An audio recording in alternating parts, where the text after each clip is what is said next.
영화 비열한 거리에는요, 이런 대사가 나옵니다. 성공하려면 딱 두 가지만 알면 돼. 나한테 필요한 사람이 누군지, 그 사람이 뭘 필요로 하는지. 저는요, 이 대사가 굉장히 중요한 진실을 말하고 있다고 생각합니다. 여기서 나한테 필요한 사람을 고객으로 바꾸고요, 그 사람이 필요로 하는 걸 니즈라고 바꾸면요, 이 말은요, 성공하려면 고객과 고객의 니즈를 잘 알면 된다는 말로 바꿀 수 있습니다. 이게 단지 영업에만 해당되는 얘기 아닙니다.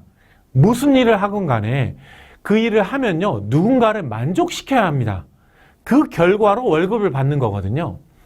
단순히 그 일을 해서 그 대가로 월급을 받는다, 이렇게 생각하시면 곤란합니다. 이러실 게 아니라요, 내 고객이 누구고 그 고객을 어떤 수준으로 만족시켰기 때문에 월급을 받는다, 이렇게 생각하시는 게 현실적이에요. 당연히 상사는 나한테 가장 중요한 고객이고요, 그 외에 내가 일한 결과로 인해 만족을 하는 분들 또는 만족을 하셔야 되는 분들 모두 다 고객이라고 생각하셔야 됩니다. 자, 그런데 어떤 분들은요, 상사가 원하지도 않는 걸 너무 열심히 하시는 분들도 있고요, 상사가 원하는 걸요, 별로 열심히 안 하시는 분들도 있습니다.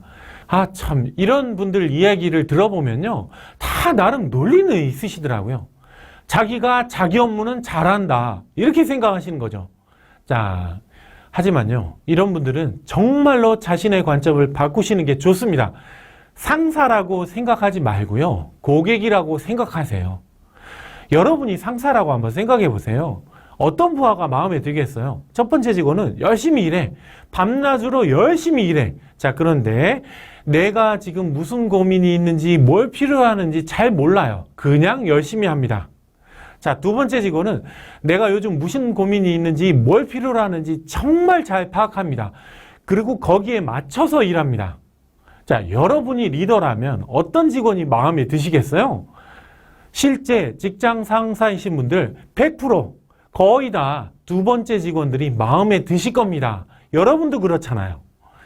상사를 고객이라고 놓고 생각해 보시면요, 이게 훨씬 더 명확해집니다. 여러분이 고객이라고 생각해 보세요. 고객이 뭘 필요로 하는지 관심도 별로 없으면서 나름 뭔가 열심히 하는 분들, 그런 분한테 돈 내고 싶으세요? 우직하게 열심히 일만 잘하는 거, 이런 거 더 이상 미덕 아닙니다. 자, 상사를 만족시키기 위해서 할 수 있는 구체적인 방법 두 가지 알려드릴게요. 첫 번째는요, 자주 상사의 도움과 조언을 구하세요. 여러분들 이 상사라고 생각해 보세요. A 직원은요, 한 달이 걸리는 일을 시키면요, 혼자 잘해. 한 달 뒤에 좋은 결과를 가져옵니다.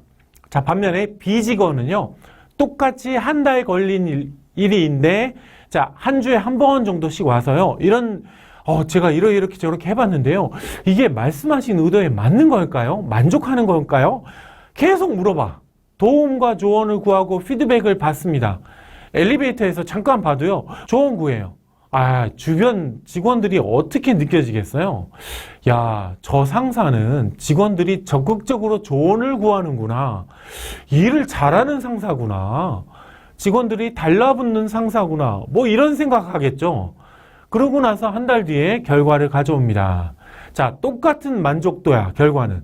여러분이 상사라면 이 둘에 대해 어떤 느낌이 들 것 같으세요? B가 훨씬 더 좋지 않으세요? 애정이 느껴지지 않으세요? 자, 사람은요, 모두 다 자기 중심적이에요. 그래서 B가 한 결과물 안에는 리더가 내가 준 조언과 도움도 포함되어 있죠. 자, 그래서 똑같은 결과물이라 하더라도요, 리더 눈에는 B가 한 게 훨씬 더 좋아 보이기 쉽습니다. 반면에 A한테는 어떤 느낌이 들까요? 얘는 왜 중간에 나를 안 찾아왔지? 내가 무섭나? 내가 꼰대로 보이나? 내가 싫으나? 별별 생각이 들겠죠? 결과물에 대해서도 그리 좋게만 보이지 않을 겁니다. 그 안에 내가 준 조언과 도움이 들어가 있지 않잖아요. 게다가요, 만일 A가 진짜 놀라운 상상도 못할 결과물, 똑똑한 방법으로 문제를 해결했다 치면요, 좋긴 하겠지만 한편으로는 경쟁심 또는 두려움 같은 느낌도 받을 겁니다. 물론 옹졸한 상사죠. 옹졸한 리더입니다. 하지만요, 현실적으로 이런 상사들 정말 많아요. 자, 그리고 여러분도 상사가 되면요, 이러기도 쉽습니다. 반면에 A가 리더도 상상치 못할 똑똑한 방법을 썼다 쳐볼게요. 그러면요, B에 비해서는 좋게 보일 확률이 높습니다. 왜냐하면 A는 일단 무슨 일이 생기면 나한테 와서 털어놓고 내 도움을 받으니까 내 편인 것 같거든요. 상사 입장에서 부담되는 사람이 어떤 사람이냐, 내 도움과 조언은 구하지 않고 자기 나름대로 자기 스스로 일 잘하는 사람일 수 있어요. 심하면 이런 사람들한테 약간 경쟁심 이런 거 느끼게 되거든요. 굳이 상사를 이렇게 만들 필요가 있겠습니까? 자, 그래서요, 여러분들 자주 상사의 도움과 조언을 구하는 게 좋습니다. 자, 상사를 만족시키기 위해서 할 수 있는 구체적인 두 번째 방법은요, 자주 상사한테 이런 거 물어보세요. 필요한 게 없으신가? 도와줄 일 없는가? 물어보세요. 상사가 별로 없으니까 그냥 네 일만 열심히 해 이러더라도 물어보세요. 리더는요, 머릿속에서 이 일은 어떻게 처리하면 좋지? 저 일은 어떻게 처리하면 좋지? 막 이렇게 걱정하고 있는 일들이 굉장히 있는 경우가 있어요. 자, 그 중에는요, 누군가가 이 문제 좀 도와주셨으면 좋겠는데 이런 마음이 드는 문제들도 있거든요. 자, 그런데 직원들 중 누구한테 맡기기가 부담스러운 경우도 많습니다. 왜냐? 직원들 다 바빠 보이고 허덕해 보이고 이 직원은 이거 시키면 힘들어할 것 같고 부정적으로 반응할 것 같고 꼰대 같아 보이기도 하고 또 시키면 우리 상사가 뭐 저런 것도 못하는 사람이었어, 엑셀도 못하는 사람이었어, 뭐 이렇게 얕보일까 봐 부담스러워하는 경우 있거든요. 자, 그런 때 조금만 상사분 도와주면요, 아마 매우 고마워할 겁니다. 여러분이 상사라도 그렇지 않겠어요? 그러니까 실제 뭔가 부탁을 하지 않더라도 그런 말을 해주는 것 자체로 정말 고맙지 않을까요? 자, 직장 생활 하시면요, 상사를 잘 만나는 게 굉장히 중요합니다. 자, 이런 말 하면 어떤 분은 반드시 이런 생각 할 거예요. 지금 상사를 내가 정하는 것도 아닌데 무슨 수로 상사를 바꾸냐? 이런 말씀 하실 수 있습니다. 이해합니다. 자, 그런데 지금 상사에게 잘해야 나중에 좋은 상사를 만나는데 훨씬 유리합니다. 어쨌건요, 나중에 상사도 여러분에 대한 평가를 지금 상사한테 들어볼 확률이 높습니다. 상사가 게이트 키퍼입니다. 다시 말씀드리지만 상사는 여러분의 가장 중요한 고객입니다. 자, 지난 시간에는요, 상사가 가장 중요한 고객이다, 이거 알아봤는데요. 오늘은요, 여기서 한 걸음 더 들어가 보겠습니다. 저는요, 고객의 니즈와 무관하게 일하는 사람은 하수라고 생각하고 고객의 니즈에 맞춰서 일을 하는 사람은 중간이라고 생각합니다. 잘하는 게 아니에요. 그냥 중간이에요. 자, 그럼 고수는 어떤 사람이냐? 제가 생각하는 고수는 고객만을 만족시키려고 하는 게 아니라 고객의 고객을 만족시킨다는 시각을 가지고 일하는 사람입니다. 이걸요, 직장 생활에 그대로 대입할 수 있습니다. 상사만을 만족시키려고 하지 마시고요, 상사의 상사를 만족시키려고 하는 사람이 직장 생활의 고수예요. 왜 그럴까요? 상사만 만족시킨다, 이 생각 가지고 일하시면요, 그게 쉽지 않을 수 있습니다. 왜냐면요, 상사도 결국은 자기 상사들을 만족시켜야 하기 때문이거든요. 특히 똑똑한 상사일수록 더욱더 상사 중심적이에요. 그래서 자기 상사한테 관심이 많습니다. 당연하겠죠. 자, 그런데 상사 중에는 성향 때문이기도 하고 또 여러 가지 이유로 자기가 무슨 고민이 있는지 직원한테 잘 말을 안 하는 경우도 있고요. 또 굳이 그럴 필요가 없는 경우도 있습니다. 자, 그러니까요. 자, 여러분이 직장 생활 잘 하시려면요, 상사만이 아니라요, 상사의 상사들을 잘 파악하셔야 됩니다. 상사의 상사까지 시야에 넣으시면요, 진짜 내가 쓸 수 있는, 제공할 수 있는 카드가 많아집니다. 예를 들어 여러분이 팀장이에요. 여러분이 상사인 상무님의 고민을 해결하려고 하고 있는데요, 뾰족한 수가 안 난다고 생각해 볼게요. 자, 그런데 직원들과 미팅을 하는데요, 어떤 직원이 팀장님, 상무님께 혹시 이러이러한 게 필요하실 수도 있을 것 같아서 제가 좀 이러이러한 생각을 한번 해봤는데 주제 넘긴 합니다만 이렇게 아이디어 한번 낸다고 생각해 볼게요.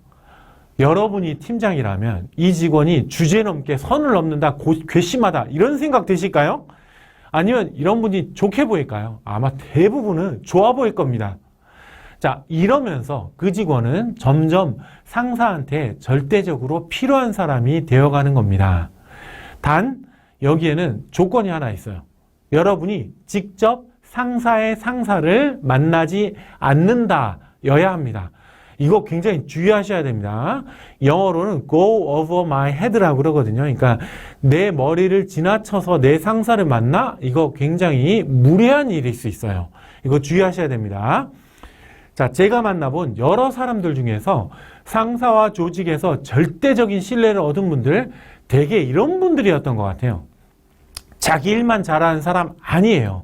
다 자기 일은 당연히 잘하고 거기에 추가로 상사의 상사까지 시야를 놓고 직장생활 하는 분이었던 것 같습니다. 물론 여러분들이 단번에 이런 사람 될 수는 없습니다. 하지만 내가 점점 이런 시각으로 보기 시작하면요, 아마 더 많은 것들이 보이고요. 더 많은 것들이 눈에 보이다 보면요, 어느 순간에 상사에게 진짜 도움을 주는, 상사한테 필요한 사람이 되어 있을 겁니다. 이거요, 준비 안 된 상태에서 어줍지 않게 무리해서 이렇게 되려고 하지 마세요. 단박에 되지 않습니다. 자, 하지만 지금부터 관심을 가지고 지내보세요. 그러면 어느 순간에 반드시 이렇게 될 겁니다.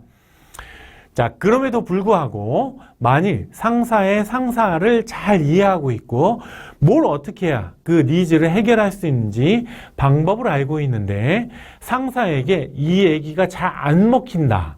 그러면요, 그건요, 아마 여러분이 상사랑 소통을 잘 못해서 그런 걸 수도 있고요.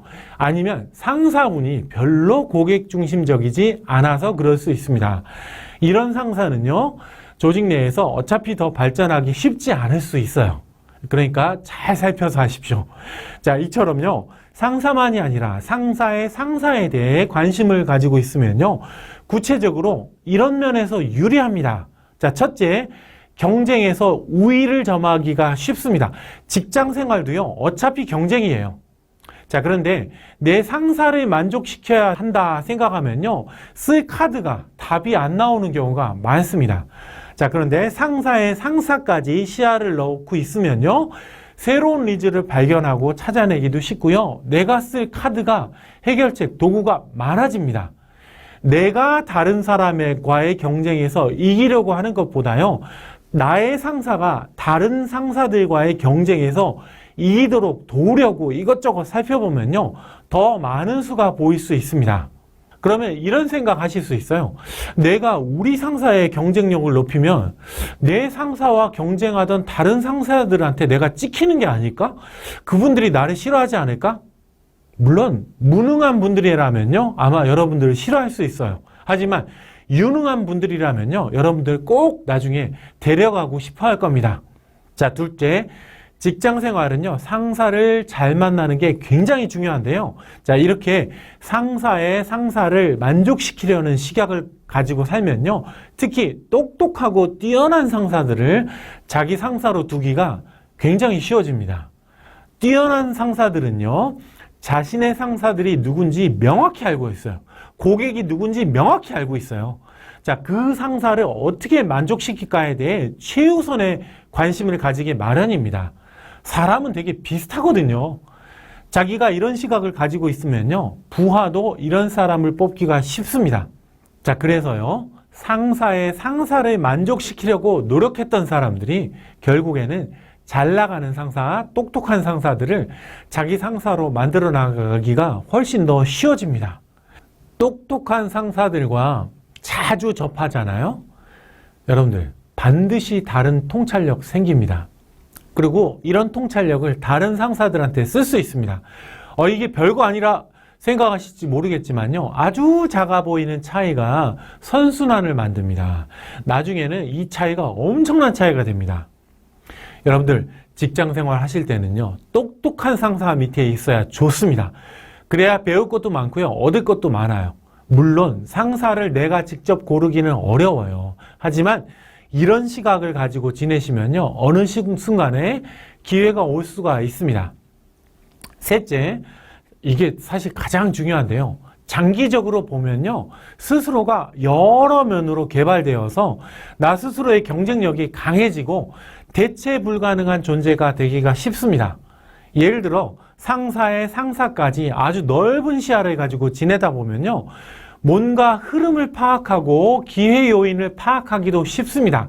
왜냐? 어차피 상사의 상사, 그 상사 이렇게 가면요, 결국은 고객을 만족시켜야 되거든요. 고객의 시각을 두게 됩니다. 고객이 이런 걸 원하는구나, 세상이 이렇게 바뀌고 있구나, 이렇게 변화하는구나, 이런 게 필요하구나, 이런 통찰들을 가지게 되는 거죠. 자, 그래서 좋은 성과를 만들기도 쉬워질 수 있어요. 흔히 5% 올리는 건 어려워도 50% 올리는 건 쉽다, 이런 말 하죠. 당장 성과 때문에 허덕이시는 분들께는 이런 말이 정말 재수없게 느껴질 수도 있겠네요. 그런데 이 말의 요지는 뭐냐면요, 5%를 올리려고 하면요, 기존 방식대로 해야 되는데 50% 올리려고 하면요, 전혀 다른 방식으로 해야 된다는 말이거든요. 자, 그런 면으로 보자면요, 평소에 상사의 상사의 상사, 고객이 고객, 이렇게 관심을 가지고 넓은 시각으로 일하던 분들이요, 이전까지와는 전혀 다른 방식으로 뭔가 일을 풀어내기가 쉽습니다. 대개 이런 분들이 성과도 좋은 경우가 많고요, 회사에서도 관심을 가지고 이분의 아이디어를 반영할 수도 있고요, 다른 회사에서도 찾기도 쉽고요, 여러 기회들을 잡기도 쉽고요, 나중에 창업할 기회도 잡기 쉽습니다. 여러분들은 누가 갑이라고 생각하세요? 통상적으로 보면요, 구매하는 사람이 갑이고 판매하는 사람이 을이죠. 회사가 갑이고 직원이 을이죠. 하지만 실제로 잘 보시면요, 대안이 많은 쪽이 갑입니다. 예를 들어 회사에서는 저 직원이 꼭 필요해. 근데 이 직원은 이 회사 말고도 갈 데가 많아요. 자, 그러면 실제로는 그 사람이 갑입니다. 자, 기억하세요. 대안이 많은 쪽이 갑입니다. 자, 물론 당장 이렇게 되긴 쉽지 않겠죠. 하지만 이런 시각을 가지고 점점 이런 방향을 추구하는 게 좋지 않겠어요? 자, 그 시작점이 바로 오늘입니다. 다시 정리해 볼게요. 여러분이 무슨 일을 하시건 간에 그냥 자기 일만 한다 이러면 진짜 하수입니다. 중간은요, 내 고객이 누군지 정확히 알고 내 고객이 뭘 필요로 하는지 알면서 일하는 사람이에요. 고수는요, 고객의 고객, 상사의 상사까지 시야에 놓고 그분들이 뭘 필요로 하는지 봐가면서 일하는 사람입니다. 여러분들 모두 고수가 되시기 바랍니다. 리더라면요, 이런 일들이 있는 경우가 많아요. 뭐냐? 직원들도 싫어하고 팀 분위기도 망칠 게 분명한데 그래도 해야 되는 일들, 이걸 위에서 시킬 수도 있고 상황 때문에 어쩔 수 없이 해야 되는 경우도 있습니다. 자, 이럴 때 여러분은 어떻게 하시겠습니까? 자, 이런 일을 할 때 리더들이 흔히 하는 실수가 뭐냐면요, 직원들과 진정성 있게 열린 소통을 한다 이렇게 생각하시면서 그거에 대해서 이런저런 얘기를 하시는 거예요. 이분들은 이렇게 생각하시는 것 같아요. 직원들도 내가 자세하게 진정성을 가지고 말하면 이해해 줄 것이다 이렇게 생각하는 거죠. 특히 이렇게 착한 성품을 가진 리더분들이 이런 경우가 많습니다. 자, 그런데 직원들의 반발이 심하지 않은 거는 이렇게 해도 돼요. 나쁘지 않습니다. 자, 근데 직원들이 반발이 강하다면, 그리고 어차피 해야 될 내용이라면 어떻게 될까요? 특히 착한 성향의 리더분들은요, 이렇게 강한 반발이 예상되는 일에 대해서 그거 이미 결정된 거야 라고 얘기하고 직원들한테 소통하는 거 굉장히 불편해 하거든요.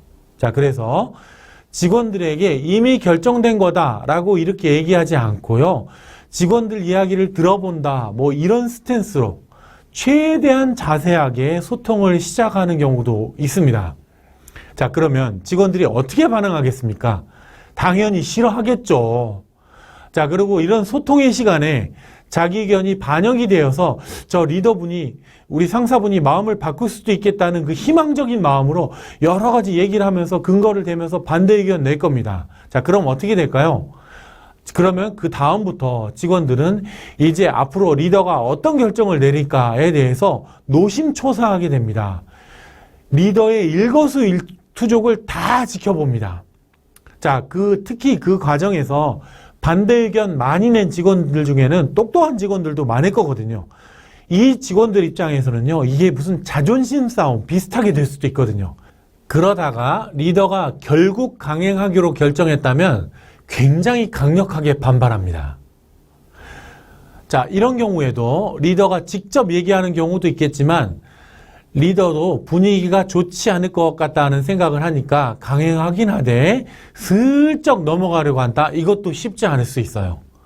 아마 그 다음부터는요, 직원들과 무슨 얘기를 하려고 하면 마치 직원들 머리 위에 물음표가 하나씩 있는 듯한 느낌이 들 수가 있어요. 겉으로 말은 안 하겠지만 속으로는 아니 팀장님 근데 그 건은 어떻게 된 건데요? 이럴 수 있어요. 자, 그러면서 직원들끼리 뒤에서 여러 이야기들을 하게 될 수 있습니다. 착한 성향 가진 리더분들은요, 미안해서인지 이럴 때 직원들이 바쁜 일상에서 떠나 기분도 풀 겸 회식이나 리크리에이션 하려고 하는 분들도 계신데요. 이러면요, 직원들이 바쁜 일상에서 떠나서 고마워하는 게 아니라요, 오히려 더 그 시간에 그 사안에 대해서 뒷얘기를 하는 경우도 많습니다. 좋은 의도를 가지고 열린 마음을 가지고 소통한 결과로 이런 일이 벌어지는 경우예요. 이게 굉장히 많아요. 이해 가시죠? 자, 그러면 어떻게 해야 될까요? 자, 이런 일을 잘 하려면 전략을 짜야 합니다. 지혜가 필요합니다. 자, 저는 이렇게 권해드립니다. 당연히 제가 드리는 말씀이 정답 아니에요. 상황마다 다 다를 수 있겠습니다만 대략 이런 걸 고려해 볼 수는 있다. 이렇게 권해드리는 겁니다. 자, 첫 번째 방법. 완전히 열린 소통으로 해결하는 방법이에요. 자, 두 번째 방법은 리더가 결단해서 전격적으로 빨리 해치워버리는 방법입니다. 어중간하면 이건 어려울 수 있어요. 자, 첫 번째부터 갈게요. 첫 번째, 완전히 열린 소통으로 해결하는 방법 알아볼게요. 자, 앞서 어줍잖게 소통을 하려고 하다가 오히려 안 좋아질 수 있다는 거 말씀드렸는데요. 이렇게 열린 소통으로 해결하려 할 때는요, 아예 리더가 미리 정해진 결론을 가지고 있지 않는 게 좋습니다. 그리고 충분한 소통을 통해서 결론을 내리겠다 생각하시는 게 방법이에요. 자, 이거는요, 특히 직원들이 아무리 생각해봐도 그 방법을 피할 수 없다. 그 방법 외에는 방법이 없다. 이런 상황일 때 하는 게 좋습니다. 자, 어떻게 하냐면요, 직원들에게 현 상황을 정확히 알려주고요, 이 상황에서 어떻게 하면 좋을지에 대해서 의견을 물어보는 거예요. 자, 이때요, 조금이라도 리더한테 미리 정해진 결론이 있는 것처럼 소통이 되어서는 곤란합니다. 그러면 직원들은 아마 마음을 닫을 거예요. 의견 안 낼 거예요. 아니, 어차피 그렇게 할 거면서 처음부터 그렇게 하지 왜 우리를 들러리로 세우세요? 이럴 거예요. 이해 가시죠? 자, 만일 이런 식의 열린 소통으로 미팅도 하고 아이디어도 내봤는데 그 결과로 생각지도 못한 좋은 아이디어가 나왔어. 그거 채택하시면 되잖아요. 이게 베스트겠죠. 자, 그런데 좋은 아이디어가 나오지 않았다면 이런 걱정하실 수 있겠죠. 사실 이거 나쁘지 않습니다. 왜? 직원들도요, 답이 없다는 것 자체만 알아도 그것만으로도 좋은 성과예요. 아니, 직원들이 이 회의를 통해서 야, 이게 뾰족한 답이 없네. 내가 팀장님이라도 내가 리더라도 이 사안에 대해서 결론을 내리기 쉽지 않겠구나. 이런 걸 알았잖아요. 자, 그러니까 다음번에 리더가 내린 결론에 대해서 반감을 가지지가 않아요. 사람이 되게 그렇잖아요. 자기가 참여하지도 않은 어떤 밀실 같은 데서 내려진 결론은 반발합니다. 자, 그런데 똑같은 결론이더라도요, 내가 열심히 참석해서 아이디어도 내고 해봤는데 결국 답을 내기 쉽지 않더라. 이런 상황에서 내려진 결론에 대해서는요, 수긍하기 쉽습니다. 이해가시죠? 자, 중요한 건요, 리더가 진짜 열린 마음으로 이 모든 과정에서 진심으로 함께 해야 돼요. 자, 이 방법에서 가장 중요한 건요, 자신의 답을 어설프게 중간에 제시하지 말아야 돼요. 이거 큰일 납니다. 끝까지 참으시고 잘 들으신 후에 직원들 전체가 이거 답이 없구나 라는 결론이 명확하게 난 시점 이후에 자신의 답을 제시하는 게 좋습니다. 타이밍이에요. 제가 그네 비유를 자주 드는데요. 여러분이 아이를 그네에 태워서 이렇게 밀고 있다고 생각해 보세요. 언제 미나요? 그네가 여러분한테 올 때 미나요? 그때 밀면요, 여러분도 다치고 아이도 다칩니다. 언제 미는 게 가장 효과적이에요? 맞습니다. 뭐냐? 그네가 이렇게 여러분들한테 와서 정점을 찍고 다시 내려가려는 타이밍. 그때 밀어야 힘도 덜 들고 효과적으로 밀 수 있죠. 자, 이 방법도 이렇게 감을 잡으시는 게 좋습니다. 정점을 찍어야 돼요. 답이 없구나. 이럴 때 서서히 그럼 이러면 좋지 않을까 제시해 보세요. 그러면 통하기가 쉽습니다. 이해가시죠? 자, 두 번째 방법은요. 첫 번째 방법을 쓰기 어려울 때 쓰시는 게 좋습니다. 전격적으로 쓰는 방법인데요. 회의를 하거나 하면요. 오히려 더 에너지가 소모될 게 예상이 되거나 직원들과 열린 소통을 하기 어려운 상황에 쓸 수 있는 방법입니다. 이럴 때에는요. 리더가 마음의 결심을 해야 돼. 결단하고 전격적으로 밀어붙이는 게 낫습니다. 이건요, 앞서 소개한 사례처럼 직원들과 어줍지 않게 소통하려고 이런 거 아니에요. 그냥 전속력으로 리더가 밀어붙이는 방법입니다. 자, 이 방법에는요, 중요한 게 세 가지 있습니다. 첫째, 타이밍을 잘 잡아야 돼요. 이런 이슈를 얘기하는 건 어느 타이밍에 하면 좋을까요? 저는 이렇게 권해드려요. 한참 바쁠 때, 또는 이 사안과는 별개의 다른 중요한 이슈가 벌어지기 바로 직전, 이런 때 하시는 게 좋습니다. 이 타이밍에 이 이슈 또는 이 결정에 대해 알려주는 겁니다. 그러면 직원들 물론 잠깐 불편하겠죠. 하지만 바쁜 상황이 닥치잖아요. 그러니까 잠깐 불편했다가도 그냥 큰일 없이 그냥 바쁘니까 지나가기가 쉽습니다. 만일 이 뒤에 이 사안과는 다른 별개의 중요한 이슈가 있다면요. 그때 해도 좋아요. 왜? 이 사안은 잠깐 불편할 수 있잖아요. 근데 새로운 이슈가 생기잖아. 그러니까 새로운 이슈 때문에 이걸 넘어가기가 쉽습니다. 여기서 중요한 건요. 이 사안과 완전히 별개의 이슈여야 된다는 거예요. 만약에 이게 비슷하게 연결이 된다면요. 연결이 되잖아요. 직원들이 수많은 생각을 하고 얘기하고 불만도 늘어날 겁니다. 이해 가시죠? 자, 그런데 만일 여러 가지 일들로 인해서 직원들의 불만이 최고조에 달한 상황이다. 그러면요. 그때는 이 타이밍보다는 다른 타이밍에 하시는 게 좋습니다. 가뜩이나 불만이 많고 폭발 직전인데 이런 이슈까지 생기면 진짜 무슨 난리가 날 것 같다. 이러면 좋지 않겠죠. 예, 모든 건 원리는 이해하시되 각각의 상황에 맞게 적용하시는 게 좋습니다. 천편일률적인 해법 이런 거 없어요. 자, 두 번째. 이런 일들을 직원들과 소통하실 때는요. 결론 위주로 간결하게 소통하시는 게 좋습니다. 직원들과 소통을 하시되 직원들한테 의견 물어보지 마세요.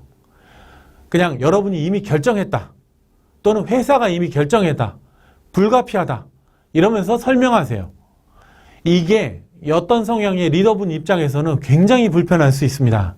일방통행인 것처럼 느껴지거든요. 하지만 그렇다고 의견을 들어보는 건 그다지 좋지 않죠. 이미 결정이 되었다. 이렇게 명확히 소통이 되어야 직원들도요. 체념할 사람은 빨리빨리 체념하고 그냥 넘어가거든요. 이런 소통할 때는 길게 하지 마시고 짧게 하세요.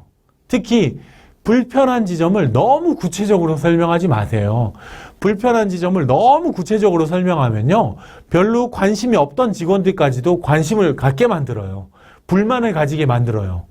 예, 직원들 입장에서는 뭔가 이렇게 회피한다 이런 느낌을 줄 수도 있거든요. 이제 그럴 필요는 없어요. 하지만 가능한 한 간결하게 짧게 하시는 게 좋습니다. 여러분들 아이들한테 주사 맞출 때 어떻게 하시나요? 의논하시나요? 네가 왜 주사 바늘을 맞아야 되냐면 백신을 맞아야 항체가 생겨서 면역 이렇게 구구절절 설명하시나요? 그렇지 않죠? 그러면 아이는 더 저항할 겁니다. 심하면 아이와 자존심 싸움이 될 수도 있습니다. 여러분들 실제로는 어떻게 하세요? 그냥 아닌 척 하면서 놀러 가듯 병원에 가서 그냥 맞추죠. 푹. 그러고 나서 사탕 주죠. 사탕이 별거 아니라고 생각할지 모르지만 아이 입장에서는요. 주사 맞는 걸 잊는데 사탕이 굉장히 큰 도움이 됩니다. 자, 물론 아이와 직원이 같지는 않습니다만 원리는 어느 정도 비슷합니다. 대체적으로요, 좋은 건 여러 번 나눠서 주는 게 좋습니다. 여러 번 받아야 많이 받은 것 같아요. 자, 불쾌한 건요, 한 번에 몰아서 하는 게 좋습니다. 용돈을 5만 원을 한 번에 줄 때 아이들의 만족도가 높을까요? 아니면 만 원을 5번씩 이렇게 줄 때 만족도가 높을까요? 당연히 5번씩 주는 게 좋습니다. 반면에 아이들이 불쾌해질 일이 있다. 어떻게 하는 게 좋아요? 조금씩 쪼개서 쬐끔 이러면 어떻게 될까요? 한 번 기분 나쁘다가 그걸 잊을만 하면 또 한 번 기분 나쁘다가 이게 반복되겠죠? 짜증나겠죠? 이렇게 하실 필요 전혀 없습니다. 어차피 기분 나쁘실 거면요, 그냥 한 번에 해치워 버리시는 게 좋습니다. 자, 물론 절대적으로 그런 건 아닙니다. 불쾌한 일이 한 번에 몰리면요, 진짜 막 폭발 지경이면 오히려 직원들이 반발할 수도 있으니까요, 상황마다 다 다릅니다. 제 말은요, 대체적으로 이렇다 이겁니다. 오해하지 마시고요. 자, 세 번째, 이런 소통하실 때는요, 미리 충분히 연습하세요. 자, 특히 단어 사용에 대해서 주의하세요.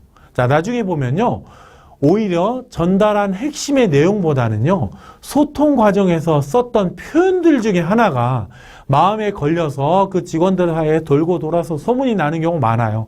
마음에 걸리는 건요, 무슨 이거 표현 이런 게 굉장히 많아. 조그만 표현. 자, 이런 일이 벌어지지 않게 하시려면요, 미리 충분히 연습하세요. 명심하십시오. 연습한 것과 안 한 건요, 엄청 차이 납니다. 연습을 별로 우습게 하는 분들이 있는데, 제가 아는 훌륭한 리더들은 둘 중에 하나예요. 항상 연습을 엄청나게 하시거나 아니면 이런 걸 많이 경험해 보셔서 이미 연습이 필요 없거나 둘 중 하나예요. 만일 여러분이 이런 식으로 소통 안 해보셨다면요, 충분히 연습해 보세요. 큰 도움 될 겁니다. 가능하다면 피드백을 줄 수 있는 분에게 피드백을 해달라고 하면서 연습하시면 가장 좋습니다. 자, 네 번째, 만일 직원들 중에 이런 직원이 있으면요, 찾아가서 한번 도움 청해 보세요. 어떤 직원이냐? 여러분이 결정이 어쩔 수 없는 선택이라는 걸 이해하고 동료들 사이에 어느 정도 신망 또는 신뢰가 있어서 이런 얘기 나왔을 때 좀 소통해 줄 수 있는 직원. 최소한 직원들 전체가 불평불만으로 빠져드는 쪽으로 가지 않도록 어떤 균형을 맞춰줄 수 있는 직원이 있다면요, 여러분이 부탁해 보세요. 단, 여러분이 그 직원과 이런 얘기 했다는 것에 대해서 침묵할 정도의 이해력, 인식력, 이런 정도 성숙한 직원이라야 되겠죠. 그래서 여러분이 이 결정을 했다, 불가피했다, 이렇게 소통할 때 그 직원이 옆에서 한마디만 도와주면 돼요. 팀장님, 이해합니다. 제가 팀장님이었다도 이번에는 이렇게 할 수밖에 없었을 것 같긴 하네요. 이 한마디만 해주면요, 분위기 확 바뀌어요. 자, 만약 이런 직원 없다면요, 이런 거 안 하셔도 되고, 이런 방법 마음에 들지 않으면 안 하셔도 됩니다. 대세의 지장 없어요. 자, 두 번째로 말씀드린 전격적으로 밀어붙이는 방법 정리해 볼게요. 자, 적절한 타이밍을 잘 잡으세요. 자, 그리고 결론부터 간결하게 소통하시고요, 충분히 연습하세요. 만일 적절한 직원이 있다면 그 직원의 도움을 받으세요. 어쨌건 빨리빨리 결정한 다음에 빨리 다음 국면으로 넘어가시는 게 좋습니다. 제가 군에 있을 때요, 굉장히 지혜로운 분이 있었어요. 자, 이분이 자주 하는 얘기가 있었는데요. 자, 그분은 병사들을 두 부류로 구분했습니다. 무개념과 소위 그 네 가지라고 그러죠. 네 가지가 없는 병사들로 구분을 했습니다. 그러니까 이분은 개념도 있고 네 가지도 좋은 그런 병사들은 없다고 생각하신 것 같아요. 자, 그래서 이분이 생각한 방법이 뭐였냐면요, 네 가지가 없는 병사들은 무조건 갈궈야 된다 였어요. 왜냐하면 이 병사들은 하는 방법은 아는데 안 하는 병사들이거든요. 네 가지가 없는 병사들이에요. 자, 그리고 무개념인 병사들은요, 갈구면 안 되고 잘 가르쳐 줘야 된다, 이런 거였어요. 왜냐면요, 이런 병사들은 하고 싶긴 한데 할 의지는 있는데 하는 방법을 모르는 거거든요. 그래서 갈구면 사고 난다, 대신 잘 가르쳐 줘야 된다 였습니다. 뭐 요즘 개념으로 보면 올바르지도 않고 뭐 우스갯소리 비슷한 거지만요. 이 안에 어느 정도 지혜는 있는 것 같습니다. 이와 비슷한 문제가 리더들에게 있습니다. 이분이 쓴 언어 중에 4가지를 열심히 하려는 그 의지로 보고요. 그 다음에 개념을 역량으로 바꾼다면요. 지혜를 얻을 수가 있습니다. 역량이 뛰어난 직원도 있고요. 역량이 부족한 직원도 있겠죠. 열심히 하려는 직원도 있고 그렇지 않은 직원들이 있는데 이걸 각각 다르게 대할 필요가 있습니다. 하나씩 살펴볼게요. 자, 첫 번째, 역량도 뛰어나고 열심히 하는 직원은요. 진짜 잘 격려하고 위임해 주는 게 효과적입니다. 이런 직원들은요. 본인이 요청하지 않는 이상 리더가 굳이 이래라 저래라 개입할 필요가 없이 알아서 잘 하는 경우가 많습니다. 자, 두 번째, 역량은 뛰어나지만 열심히 하려는 직원. 예를 들어 온 지 얼마 안 되는 직원들에게는 잘 가르쳐 주는 게 좋습니다. 여기서 중요한 건 가르쳐 줄 때 굉장히 구체적으로 가르쳐 줘야 된다는 거예요. 여러분은요, 이미 경험이 있으니까 그냥 대충 가르치면 다 알아들을 거라고 생각하실지도 모르지만 실제로는 그렇지 않은 경우가 많습니다. 개구리 올챙이 쩍 기억 못한다고 하죠. 자, 이런 직원은 정말 구체적으로 가르쳐 주는 게 좋습니다. 자, 세 번째, 역량도 뛰어나지 않고 열심히 하지도 않으려는 직원은요, 굉장히 상황에 따라 복잡할 수 있습니다. 어떤 직원은요, 도무지 뭘 어떻게 해야 될지 몰라서 엄두가 안 나서 그런 경우도 있을 수 있어요. 아마도 학습 능력이 좀 부족하거나 업무를 빨리 이해하고 빨리 장악하는 면에서 어려움을 겪는 직원일 수 있습니다. 흔히 일머리가 없다고 그러죠. 자, 그런 직원한테는요, 많은 걸 가르치는 거 유익하지 않습니다. 밑도 끝도 없이 모든 걸 다 하라고 그러는 거, 모호하게 지시하는 거 굉장히 어려워질 수 있습니다. 그럼 어떻게 해야 좋냐? 작고 구체적인 걸 명확하게 지시하는 게 좋습니다. 최소한 이건 해라. 어느 때까지. 이렇게 아주 작고 구체적인 일들을 해보면서 효능감과 성취감을 느끼면요, 동기부여가 되기도 합니다. 자, 어떤 직원은요, 이런 경우에 눈치는 보여서 불안하지만 다른 요인들 때문에 열심히 하지 않으려는 직원도 있습니다. 이런 직원들은요, 구체적으로 왜 그런지를 충분히 물어보실 필요가 있어요. 가끔 이런 직원들한테는 그냥 아무것도 안 시키고 가만두는 게 더 나은 경우도 있습니다. 그러면 본인이 좀 더 불안해 하거든요. 자, 네 번째, 역량은 뛰어난데 열심히 안 하는 직원. 이게 세 번째 직원보다 훨씬 더 복잡할 수 있습니다. 리더분들 보면요, 이런 직원들 볼 때 둘 중 하나로 대하는 경우가 많아요. 하나는 적극적으로 달달달달 직원들 볶아서 일을 시키려고 하는 쪽이고요. 다른 하나는 그냥 내버려 두는 거예요. 왜 그냥 내버려 두나를 보면요, 리더가 여러 방법들을 시도해 봤는데도 불구하고 효과가 없었어. 자, 그래서 그냥 내버려 두는 게 최선이라고 생각해서 그런 게 아니고요. 그냥 그런 직원과 얘기를 하는 게 리더도 부담스러워서 그러신 경우도 많아요. 아니면 리더 자신도 그 직원에 대해서 뭔가 위축되거나 찔리거나 이런 점이 과거에 뭐 겪은 일들이 있어서 그런 경우도 많습니다. 자, 그래서요, 이런 직원들한테는요, 충분한 시간을 들여서 그 직원 이야기를 들어보는 게 필요합니다. 특히 이런 직원들이 동기부여가 안 된 거는 여러 원인이 있는 경우가 많아요. 경우에 따라서는요, 듣다 보면 놀라 자빠질 정도의 뒷이야기, 뒷사정이 있는 경우도 있습니다. 자, 그러니까요, 리더가 적극적으로 시간을 내어서 이 직원들 이야기 잘 듣고 왜 그런지를 충분히 파악하고 이해하시는 게 필요합니다. 대부분은요, 리더 때문이 아니에요. 여러분 때문이 아니니까 너무 부담 갖지 마시고요, 적극적으로 소통을 해보시기 바랍니다. 특히 이런 직원들한테는 특히 이래라 저래라 섣불리 하지 않으시는 게 좋습니다. 제가 안타까운 게 있어요. 뭐냐, 이런 직원들이 꽤 많거든요. 근데 이런 직원들에 대해서 리더들이 어떻게 대해야 될지 몰라서요, 이 방치하고 있는 경우 또는 반대로 적대시하고 있는 경우도 굉장히 많더라는 겁니다. 조금만 시간을 내서 그 직원 불러서 이야기 듣고 공감해주고 파악만 했더라도 풀렸을 일들도 꽤 많아요. 만일 이런 직원이 동기부여돼서 일을 열심히 하게 됐다든지 여러분 편으로 돌아섰다 그러면요, 여러분한테 진짜 큰 도움이 되는 경우 많습니다. 회사에서 보면 어떻게 보이겠어요? 관리가 쉽지 않은 직원이 와, 저렇게 관리가 되네? 정말 좋아하겠죠? 여러분의 팀의 다른 직원들한테도 큰 영향력이 있을 수 있습니다. 여기서도 원리는 비슷하죠? 네, 맞습니다. 직원 관리 역시 충분히 파악하는 게 먼저예요. 영화 같은 데 보면요, 리더들이 사람들 앞에 두고서 굉장히 감동적인 연설을 하는 장면들도 있고요.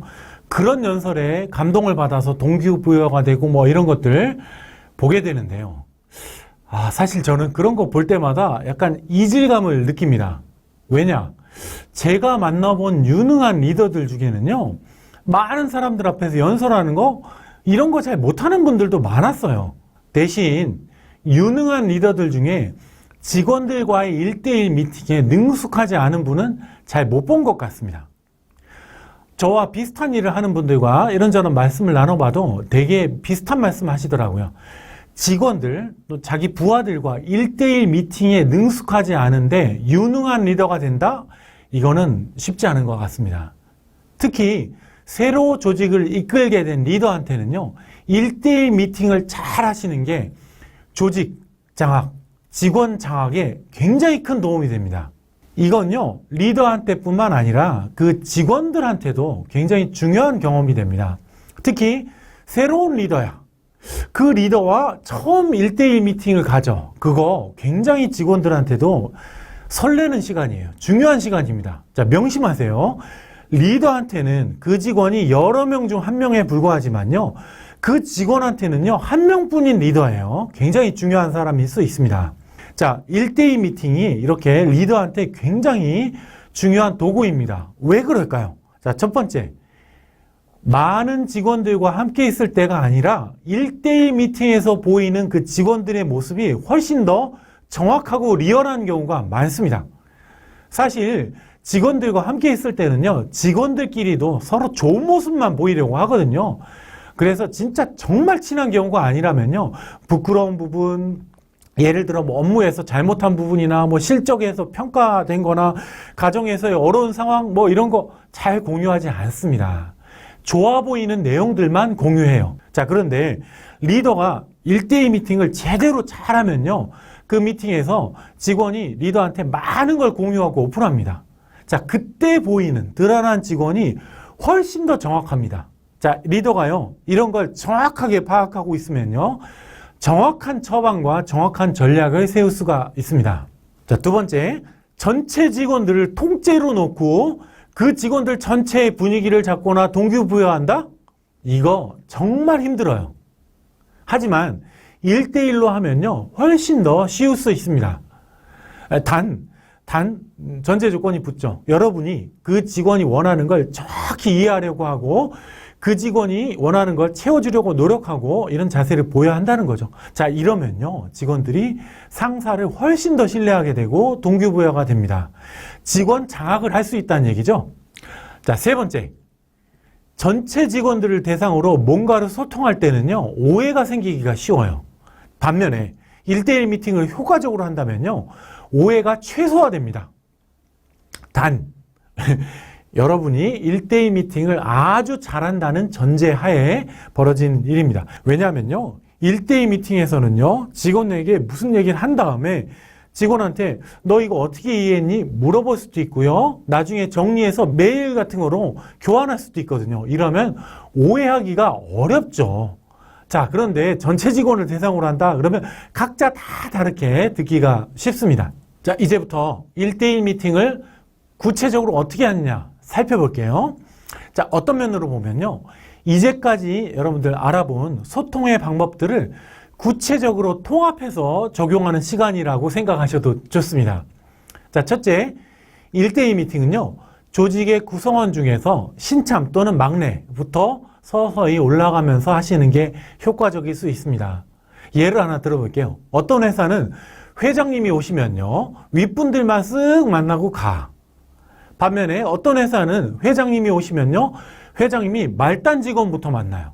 그 다음에 중간 관리자 만나고요, 그 다음 마지막 최고위 임원들과 만납니다. 자, 전체적으로 보면 후자가 훨씬 더 좋은 결과를 만듭니다. 왜 그럴까요? 당연하죠. 이 막내부터 시작해서 조직의 말단 직원, 중간 관리자들까지 다양한 이야기를 들은 다음에 최고위 임원들과 만나기 때문에 이 최고위 임원들이 긴장 안 할까요? 긴장하죠.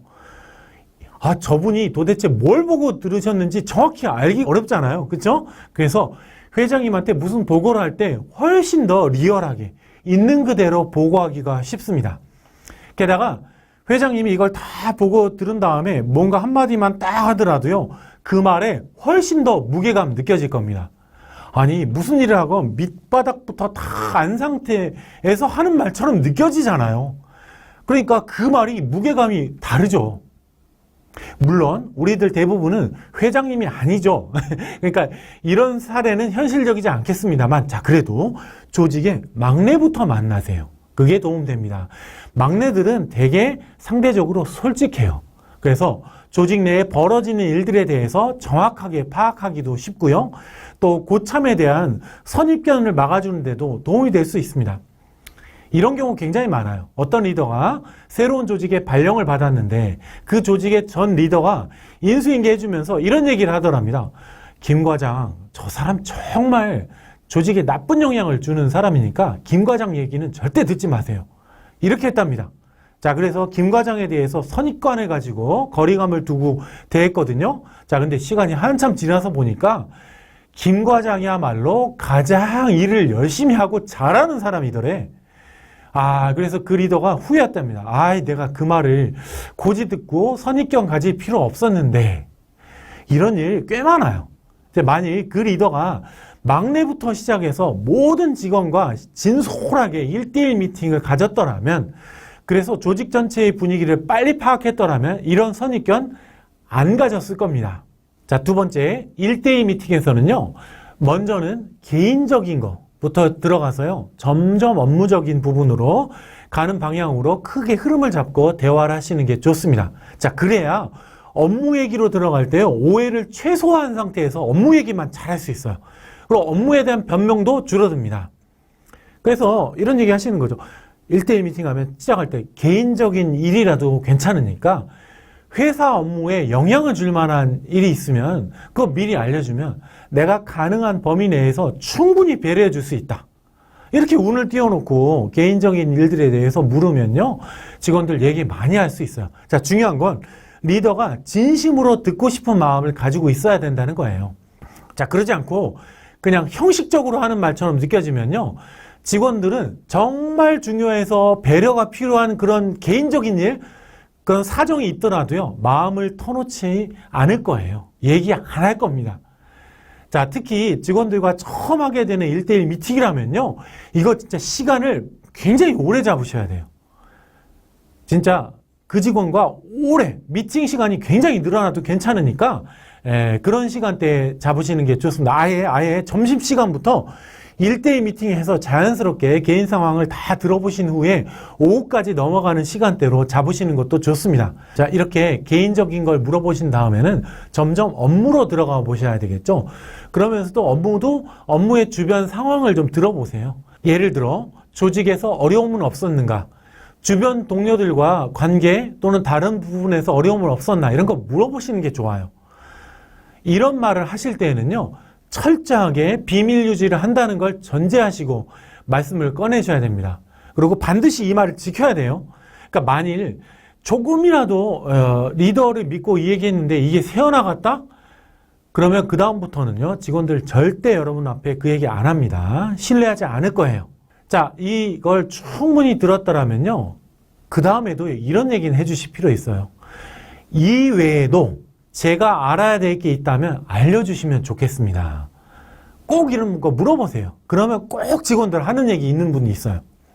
물론 리더와의 처음 1대1 미팅에서 이런 걸 다 터놓고 얘기하지 않는 직원도 있겠지만요, 나머지는 속으로 이걸 얘기해 말아 막 갈등이 될 거예요. 그렇게 몇 번 하다 보면 나중에 털어놓습니다. 자, 그러니까 별 답변이 없더라도 만일 하고 싶은 얘기가 있으시다면요, 다음번 미팅에서라도 얘기해 주세요 라면요, 직원은 아마 다음번 1대1 미팅에서는 뭔가 얘기할 수 있을 겁니다. 자, 직원들한테 이런 얘기 들으면요, 무조건 리더한테 도움됩니다. 자, 이 모든 질문을 하실 때에는 원칙이 있습니다. 뭐냐? 질문을 하시고 나서 최소한 5초 정도는 침묵하고 답변을 기다리셔야 된다는 거예요. 특히 성질 급한 리더들 있죠? 기다리셔야 됩니다. 사람마다 답변할 때 걸리는 시간이 있거든요. 그래서 내성적인 사람, 말 좋아하지 않는 사람, 이거는요, 질문하자마자 답변 못해요. 그럴 때는 마음속에 시계 세서 하나, 둘, 셋, 넷, 다섯. 충분히 지나서 그래도 답변 없다? 그럼 그때 넘어가시는 게 좋습니다. 자, 그렇다고 이런 개인사나 또 업무에 또는 조직에서 어려움 없는지 이런 질문 들어갈 때는요, 너무 오래 들어가진 마세요. 어떤 직원들은요, 너무 개인적인 어려움까지 막 회사에 끌어들여 미주알, 고주알 다 얘기하고 너무 길어질 수도 있거든요.